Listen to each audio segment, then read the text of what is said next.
जमीर हसन की लिखी शायरी की किताब का रस्म-ए-इज़ा अदब घर में संपन्न। प्रयागराज करेली स्थित अदब घर में मरहूम जमीर हसन की शायरी किताब का हुआ रस्म-ए-इज़ा। प्रोफेसर अली अहमद फातिमी, प्रोफेसर सलीहा रसीद, हाजी एहसान उल्लाह अंसारी, वरिष्ठ अधिवक्ता बख्तियार यूसुफ फरमूद इलाहाबादी, बेटी अख्तर आलिया नूर, वरिष्ठ समाजसेवी असरार नियाजी आदि लोगों ने किताब को लेकर रस्म-ए-पुरी की अपने इंटरव्यू में जानकारी देते हुए। प्रयागराज से ब्यूरो चीफ इसरार अंसारी की रिपोर्ट।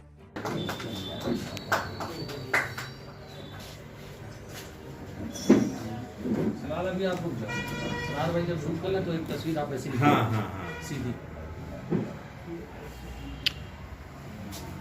ये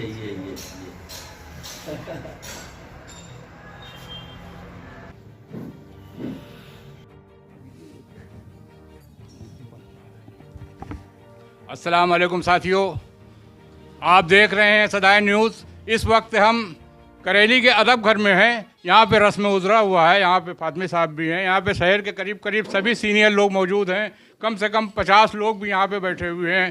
सर, क्या कहेंगे आप प्रोफेसर साहब?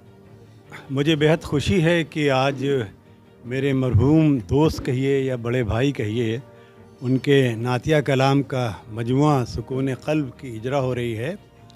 ज़मीर साहब से मेरे बड़े पुराने और बड़े गहरे मरासिम रहे हैं, बिल्कुल घर की तरह से।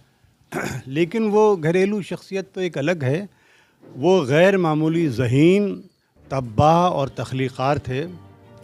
और मैं समझता हूँ कि असनाफ़ शायरी में सबसे मुश्किल सिन्फ़ है वो नातगोई है। और नातगोई में कमाल दिखाना और बेहतरीन नात कहना, ये एक गैर मामूली फ़न हुआ करता है जो ज़मीर हसन साहब के अंदर मौजूद था। वो जितनी अच्छी गज़लें कहते थे उतनी ही अच्छी नात भी, मनक़बत भी कहते थे। हम उनकी महफ़िलों में, उनकी सोबतों में बराबर रहे। इल्मी अदबी बातें भी करते थे तो उसमें बड़ी गैर मामूली ज़हानत होती थी। अफ़सोस ये कि वो ज़रा सा मुंतशिर से आदमी थे। उन्होंने कभी अपने आप को ऑर्गेनाइज़ करके पेश नहीं किया, वरना ये कलाम जो आज उनके वफ़ात के बाद उनकी बेटी ने शाया किया है, ये सब उनकी ज़िंदगी में ही आ जाना चाहिए था। कलाम का मजमूए की शक्ल में आना इसलिए ज़रूरी है कि इससे कलाम महफूज हो जाता है और आने वाली नस्लें उससे फैज़याब होती हैं। काम करने वाले, रिसर्च करने वालों को भी आसानी होती है। तो ये बहुत अच्छी बात हुई कि उनकी गज़लों का दीवान और उनके नातिया और मनक़बत कलाम का भी यहाँ मजमुआ आ गया है, जो यकीनन हमारे लिए मिशल राह है और हमारी रहनुमाई करता रहे। बहुत बहुत शुक्रिया। यहाँ पे बहन प्रोफेसर सालिया रसीद जी हैं। मैडम, क्या कहेंगी आप?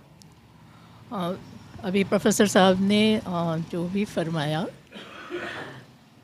मैं उस बात की तायद करते हुए यही कहना चाहती हूँ कि ये सुकून क़ल्ब नाम से ये जो मजमुआ ज़मीर अहसन साहब की दुख्तर ने पेश किया है, मैं उन्हें मुबारकबाद देती हूँ।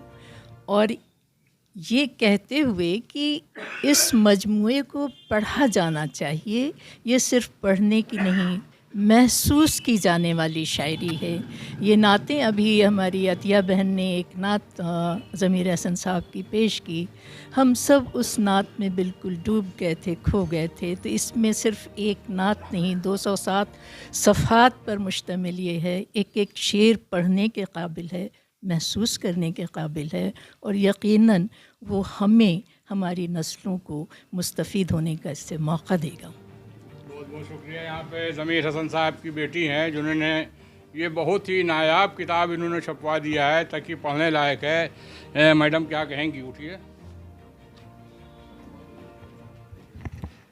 मैं आज बहुत ज़्यादा इमोशनल हो रही हूँ, क्या बोलूँ।